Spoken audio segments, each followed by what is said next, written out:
ନମସ୍କାର ଦର୍ଶକ ବନ୍ଧୁ, ଶୁଭ ସକାଳ। ଆଜିର ରହିଛି 10ଟି ଗୁରୁତ୍ୱପୂର୍ଣ୍ଣ ଖବର। ତେବେ ଖବରଟି ଦେଖିବା ପୂର୍ବରୁ ପ୍ରଥମେ ଭିଡ଼ିଓକୁ ଲାଇକ୍ କରି କେଉଁ ଜିଲ୍ଲାରୁ ଦେଖୁଛନ୍ତି ନିଶ୍ଚିତ ଗୋଟିଏ କମେଣ୍ଟ କରିବେ। ନମ୍ବର 1, ଆଜି ହେଉଛି ବାହୁଡ଼ା ଯାତ୍ରା। ଶ୍ରୀ ଗୁଣ୍ଡିଚା ମନ୍ଦିର ଜନ୍ମବେଦୀକୁ ଛାଡ଼ି ଶ୍ରୀମନ୍ଦିର ବାହୁଡ଼ିବେ ମହାପ୍ରଭୁ। ଅଭିମାନିନୀ ମା ଲକ୍ଷ୍ମୀଙ୍କର କରିବେ ମାନଭଞ୍ଜନ। ଏଥିପାଇଁ କାଲି ସନ୍ଧ୍ୟାରୁ ଆରମ୍ଭ ହୋଇଛି। ଆଉ ରାତି ପ୍ରାୟ 9ଟାରେ ମହାପ୍ରଭୁଙ୍କ ପହୁଡ଼ ଆଳତି ପରେ ବାହୁଡ଼ା ପହଣ୍ଡି ଚତୁର୍ଥ ବିଗ୍ରହ ଶ୍ରୀମୁଖ ଖଣ୍ଡୁଆ ନୀତି ସମ୍ପନ୍ନ ମଧ୍ୟ ହୋଇଛି। ବଳେ ବିଳମ୍ବିତ ରାତିରେ ବାହୁଡ଼ା କଣ୍ଠ ଚାରମାଳ ବନ୍ଧା ସେନାପଟା ଲାତିନ ସମ୍ପନ୍ନ ମଧ୍ୟ ହୋଇଛି। ଆଉ ଆଜି ସଅଳ ଆରମ୍ଭ ହେବ ରଥ ଟଣା। ଏଥିପାଇଁ ପ୍ରସ୍ତୁତି ଚାଲିଛି। ମଙ୍ଗଳବାର ଦିନ 12ଟାରେ ପହଣ୍ଡି ଆରମ୍ଭ ହେବ। 2:30 ବେଳେ ପହଣ୍ଡି ଶେଷ ପରେ ଅପରାହ୍ନ 4ଟା ପରେ ରଥ ଟଣା ଆରମ୍ଭ ହେବ ବୋଲି ନୀତି ନିର୍ଘଣ୍ଟ ହୋଇଛି। ତଥାପି ନୀତି ନିର୍ଘଣ୍ଟ ବହୁ ପୂର୍ବରୁ ପହଣ୍ଡି ରଥ ଟଣା ଆରମ୍ଭକୁ ଶ୍ରୀମନ୍ଦିର ପ୍ରଶାସନ ଯୋଜନା କରୁଛି। ଆସୁଛି ଆଉ ଏକ ବଡ଼ 2 ଲଘୁଚାପ। ପ୍ରବଳ ବର୍ଷିବ। ଏନେଇ ଆଲର୍ଟ ମଧ୍ୟ ଜାରି କରିଛି। ଆସନ୍ତା 17 ତାରିଖ ଯାଏଁ ଭଲ ବର୍ଷା ହେବ ବୋଲି ଆଞ୍ଚଳିକ ପାଣିପାଗ ବିଭାଗ କେନ୍ଦ୍ରରୁ ସୂଚନା ଦିଆଯାଇଛି। ଏବଂ 2 ଦିନ ରାଜ୍ୟରେ ଅତି ପ୍ରବଳ ବର୍ଷା ନେଇକି ସୂଚନା ମଧ୍ୟ ଦିଆଯାଇଛି। ପାଣିପାଗ ବିଭାଗର ତାଜା ଖବର ଅନୁଯାୟୀ ଏକ ଘୂର୍ଣ୍ଣିବଳୟ ଝାଡ଼ଖଣ୍ଡ ତଥା ପାର୍ଶ୍ୱବର୍ତ୍ତୀ ଅଞ୍ଚଳରେ ସମୁଦ୍ର ପତନରୁ 3.1 କିଲୋମିଟର ଉପରେ ସକ୍ରିୟ ରହିଛି। ଆଉ ସେହି ପ୍ରଭାବରେ ସାରା ରାଜ୍ୟରେ ବର୍ଷା ହେବ ଏବଂ ଲଗାତାର 3 ଦିନ ଯାଏଁ ବର୍ଷା ହେବ ବୋଲି କୁହାଯାଉଛି। ସେପଟେ ସତର୍କ ସୂଚନା ଜାରି କରିଛି ପାଣିପାଗ ବିଭାଗ। 15ରୁ ଆରମ୍ଭ ହେବ ପୁଣି ମୁଖ୍ୟମନ୍ତ୍ରୀଙ୍କର ଜନଶୁଣାଣି। ତେବେ ମୁଖ୍ୟମନ୍ତ୍ରୀ ମୋହନ ଚରଣ ମାଝୀ ଆସନ୍ତା 15 ତାରିଖରେ ଜନସାଧାରଣଙ୍କ ଅଭିଯୋଗ ଶୁଣାଣି କରିବେ। ଏହା ମୁଖ୍ୟମନ୍ତ୍ରୀଙ୍କ ଦ୍ୱିତୀୟ ଅଭିଯୋଗ ଶୁଣାଣି ହେବ ବୋଲି କୁହାଯାଉଛି। ଦିନ 11ଟାରେ ୟୁନିଟ୍ 5 ଭୁବନେଶ୍ୱରସ୍ଥିତ ମୁଖ୍ୟମନ୍ତ୍ରୀ ଅଭିଯୋଗ ପ୍ରକୋଷ୍ଠରେ ଜନସାଧାରଣଙ୍କ ବିଭିନ୍ନ ଅଭିଯୋଗ ଶୁଣାଣି କରିବେ। ଏହି ଅଭିଯୋଗ ଶୁଣାଣି ପାଇଁ ପଞ୍ଜୀକରଣ ସେହିଦିନ 8ଟାରୁ 12ଟା ପର୍ଯ୍ୟନ୍ତ ରହିବ। ଆଉ ଏହି ନିମନ୍ତେ ଆଗ୍ରହୀ ଜନସାଧାରଣ ଉକ୍ତ ଅଭିଯୋଗ ଶୁଣାଣି ସ୍ଥାନରେ ଉପରୋକ୍ତ ସମୟରେ ଉପସ୍ଥିତ ରହି ନିଜର ଅଭିଯୋଗ ପଞ୍ଜୀକରଣ କରାଇ ଅଭିଯୋଗ ଗୁଡ଼ିକ ମାନ୍ୟବର ମୁଖ୍ୟମନ୍ତ୍ରୀଙ୍କୁ ଜଣାଇ ପାରିବେ। ଏ ସମ୍ପର୍କରେ ଜନସାଧାରଣଙ୍କର ଅବଗତି ନିମନ୍ତେ ରାଜ୍ୟ ସରକାର ସାଧାରଣ ପ୍ରଶାସନ ଏବଂ ସାଧାରଣ ଅଭିଯୋଗ ବିଭାଗ ତରଫରୁ କିଛି ପ୍ରଦାନ କରାଯାଇଛି। ଆଉ ଖୁବ୍ ଜଲଦି ତାର ସମାଧାନ ମଧ୍ୟ ମୁଖ୍ୟମନ୍ତ୍ରୀ ମୋହନ ଚରଣ ମାଝୀ କରିବେ ବୋଲି ନିଷ୍ପତ୍ତି ନେଇଛନ୍ତି। କଥା ରଖିଲେ ରାଜ୍ୟ ସରକାର। 46 ବର୍ଷ ପରେ ଖୋଲିଲା ରତ୍ନଭଣ୍ଡାର। ତେବେ ରାଜ୍ୟ ସରକାରଙ୍କ ନିର୍ଦ୍ଦେଶ ଏବଂ ଅନୁମୋଦିତ ମାର୍ଗଦର୍ଶିକା ଅନୁସାରେ ଆଜି ଶ୍ରୀମନ୍ଦିର ରତ୍ନଭଣ୍ଡାର ଖୋଲାଯାଇଛି। ତେବେ 11 ଜଣିଆ ଟିମ୍ ସଦସ୍ୟ ଆଜି ସକାଳେ ମହାପ୍ରଭୁଙ୍କୁ ଦର୍ଶନ ଅନୁମତି ନେଇ ଆସିଥିଲେ। ଆଉ ପୂର୍ବାହ୍ନ 1:28ରେ ରତ୍ନଭଣ୍ଡାର ଖୋଲାଯାଇଥିଲା। ଆଉ ସେ ନେଇ ଲୋକଙ୍କ ମନରେ ମଧ୍ୟ ଉତ୍କଣ୍ଠା ଭାବ ସୃଷ୍ଟି ହୋଇଥିଲା। ବାହାରେ ରତ୍ନଭଣ୍ଡାର 3ଟି ଚାବି ରହିଥାଏ। ଗୋଟିଏ ଚାବି ଶ୍ରୀମନ୍ଦିର ପ୍ରଶାସନ ନିକଟରେ ଥିବାରୁ ରତ୍ନଭଣ୍ଡାର ମେକାପ ଏବଂ ଶେଷ ଚାବି ଗଜପତି ମହାରାଜ ପ୍ରତିନିଧିଙ୍କ ନିକଟରେ ଥାଏ। କିନ୍ତୁ କୌଣସି ଚାବି ଖୋଲିଲା ନାହିଁ। ତେଣୁ ରତ୍ନଭଣ୍ଡାରରେ ଥିବା ଅଳଙ୍କାର ଜିନିଷକୁ ଅସ୍ଥାୟୀ ରୂପେ ଷ୍ଟ୍ରଙ୍ଗ ରୁମରେ ରଖାଯିବ ବୋଲି କୁହାଗଲା। ଆଉ ଏନେଇ ଅସ୍ଥାୟୀ ଷ୍ଟ୍ରଙ୍ଗ ରୁମ୍ ପରମ୍ପରାଗତ ବ୍ୟବସ୍ଥା ଅନୁସାରେ ମାଜିଷ୍ଟ୍ରେଟ ଉପସ୍ଥିତିରେ ତାଲା ବନ୍ଦ ମଧ୍ୟ କରାଯାଇଥିଲା। ଏହାପରେ ପରବର୍ତ୍ତୀ କୋଠରୀରେ ରତ୍ନଭଣ୍ଡାର ଖୋଲିଯିବାକୁ ପ୍ରସ୍ତୁତି ହୋଇଥିଲା। ରତ୍ନଭଣ୍ଡାର 3ଟି ତାଲା ମଧ୍ୟ ଲାଗିଥିଲା। ଆଉ ଜିଲ୍ଲା ଟ୍ରେଜେରୀରୁ ଆସିଥିବା ଚାବି ଉଦ୍ୟମ କରାଯାଇଥିଲା କିନ୍ତୁ ତାଲା ଖୋଲି ନଥିଲା। ତେଣୁ ତାଲା ଭଙ୍ଗା ଯାଇଥିଲା। ଯାହା ଫଳରେ ତାଲା ଭାଙ୍ଗିବା ପରେ ଦେଖାଯାଉଥିଲା ରତ୍ନଭଣ୍ଡାର ଭିତରେ ସବୁ କଣ ଅଛି। ବଡ଼ ବଡ଼ ସିନ୍ଦୁକ ଅଛି ଆଉ ଯାହା ରହିବା କଥା ସବୁ ଅଛି। କିନ୍ତୁ ତାହାର 46 ବର୍ଷ ପରେ ଖୋଲିବା ପରେ ଏବେ ଷ୍ଟ୍ରଙ୍ଗ ରୁମକୁ ଅଳଙ୍କାର ଭିତରକୁ ନିଆଯାଇ ନାହିଁ। ଯାହାଫଳରେ ସମସ୍ତଙ୍କ ମନରେ ଦ୍ୱନ୍ଦ୍ୱ ସୃଷ୍ଟି ହେଉଛି। ଖୁବ୍ ଜଲଦି ଆଉ ଗୋଟେ ତାରିଖ ବାହାରିବ ଏବଂ ତାପରେ ରତ୍ନଭଣ୍ଡାରର ଗଣତି ମଣତି ହେବ ବୋଲି କୁହାଯାଉଛି। ଆମେରିକାର ରାଜନୈତିକ ହିଂସା ଇତିହାସରେ ଆଜି କଳଙ୍କିତ ଅଧ୍ୟାୟ ଯୋଡ଼ି ହୋଇଛି।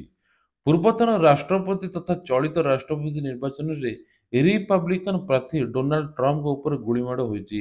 ଏହି ହତ୍ୟା ଉଦ୍ୟମରୁ ଟ୍ରମ୍ପ ଅଳ୍ପକେ ବର୍ତ୍ତି ଯାଇଛନ୍ତି। ଏଭଳି କାଣ୍ଡ ସମଗ୍ର ବିଶ୍ୱକୁ ଆନ୍ଦୋଳିତ କରିଛି। ଟ୍ରମ୍ପ ଆଜି ପେନ୍ସିଲ୍ ବଟଲର ଏକ ନିର୍ବାଚନ ରାଲିରେ ଭାଷଣ ଦେଉଥିବା ବେଳେ ତାଙ୍କ ଉପରେ ଗୁଳିମାଡ଼ ହୋଇଥିଲା। ଗୋଟିଏ ଗୁଳି ଟ୍ରମ୍ପ କାନ ଉପରେ ବାଘରେ ବାଜିଛି। ଆକ୍ରମଣ ପରେ ତୁରନ୍ତ ଡାକ୍ତରଖାନାକୁ ନିଆଯାଇଥିଲା। ଆକ୍ରମଣ ବେଳେ ରାଲିରେ ଉପସ୍ଥିତ ଥିବା ଜଣେ ଟ୍ରମ୍ପଙ୍କ ସମର୍ଥକଙ୍କ ମୃତ୍ୟୁ ମଧ୍ୟ ହୋଇଛି। କୁସୁମ ବାହାଲର ଦୁଃଖ। ବର୍ଷା ବଢ଼ିଲେ ଟିପା ନଦୀ ଜଳରେ ବନ୍ଦୀ ହୁଅନ୍ତି ପୁରା ଗ୍ରାମବାସୀ। ପ୍ରଶାସନ ଗ୍ରାମାଞ୍ଚଳ ବିକାଶ ପାଇଁ କୋଟି କୋଟି ଟଙ୍କା ଖର୍ଚ୍ଚ କରୁଛନ୍ତି। ଗ୍ରାମାଞ୍ଚଳର ବିକାଶ ହେଉଥିବା ମଧ୍ୟ କହୁଛନ୍ତି। କିନ୍ତୁ ନବରଙ୍ଗପୁର ଝରିଗାଁ ବ୍ଲକର ଆଦି ଅବହେଳିତ ଅବସ୍ଥା ରହିଛି। ଗ୍ରାମବାସୀ ପୁରା ଜଳବନ୍ଦୀ ହୋଇ ରହୁଛନ୍ତି। ଟିକିଏ ବର୍ଷା ହେଲେ ଚାରିଆଡ଼େ ପାଣି। ଆଉ ଘରୁ ମଧ୍ୟ ବାହାରି ପାରୁନାହାନ୍ତି। ଘର ଭିତରେ ଆଣ୍ଠିଏ ଆଣ୍ଠିଏ ପାଣି ମଧ୍ୟ ରହୁଛି। ଏହି ଭିତରେ ଜାନି, ଭତରା, ଗୌଡ଼ ସମ୍ପ୍ରଦାୟର ଲୋକ ମଧ୍ୟ ଅଛନ୍ତି। ଗ୍ରାମବାସୀମାନେ ବିଭିନ୍ନ କିସମର ଚାଷ କରି ପରିବାର ପୋଷଣ କରନ୍ତି। ମୌଳିକ ସୁବିଧାରୁ ବଞ୍ଚିତ ହୋଇଥିବାରୁ ଅଭିଯୋଗ ମଧ୍ୟ ବାରମ୍ବାର କରିଛନ୍ତି। କିନ୍ତୁ ପ୍ରଶାସନ ଏପର୍ଯ୍ୟନ୍ତ କିଛି ଶୁଣିନି ବୋଲି କୁହାଯାଉଛି। ଡବଲ ହେବ ଦରମା ଓ ପେନ୍ସନ୍, ଆକାଉଣ୍ଟକୁ ଆସିବ ଅଧିକ ଟଙ୍କା। ତେଣୁ ଦେଶରେ ନୂଆ ସରକାର ଆସିବା ପରେ କେନ୍ଦ୍ରୀୟ କର୍ମଚାରୀଙ୍କ ମଧ୍ୟ ଗୁଡ୍ ନ୍ୟୁଜ୍ ଆସିବାକୁ ଲାଗିଛି। ଖୁବ୍ ଶୀଘ୍ର ଦେଶରେ ଲକ୍ଷ ଲକ୍ଷ କର୍ମଚାରୀଙ୍କ ଦରମାର ବୃଦ୍ଧି ହେବ। ବମ୍ପର ଅଫର ଦେଖିବାକୁ ମିଳିବ। ଆଉ ଦରମା ବୃଦ୍ଧି ନେଇ ସରକାର ପ୍ରକ୍ରିୟା ଆରମ୍ଭ କରିଛନ୍ତି। ଦେଶରେ ଖୁବ୍ ଶୀଘ୍ର ଲାଗୁ ହୋଇପାରେ ଅଷ୍ଟମ ବେତନ କମିଶନ। କେନ୍ଦ୍ର ସରକାରଙ୍କ ଅଧୀନରେ କାର୍ଯ୍ୟ କରୁଥିବା ଲକ୍ଷ ଲକ୍ଷ କର୍ମଚାରୀ ବେତନ ଓ ଭତ୍ତା ବୃଦ୍ଧି ଅପେକ୍ଷା କରିଛନ୍ତି।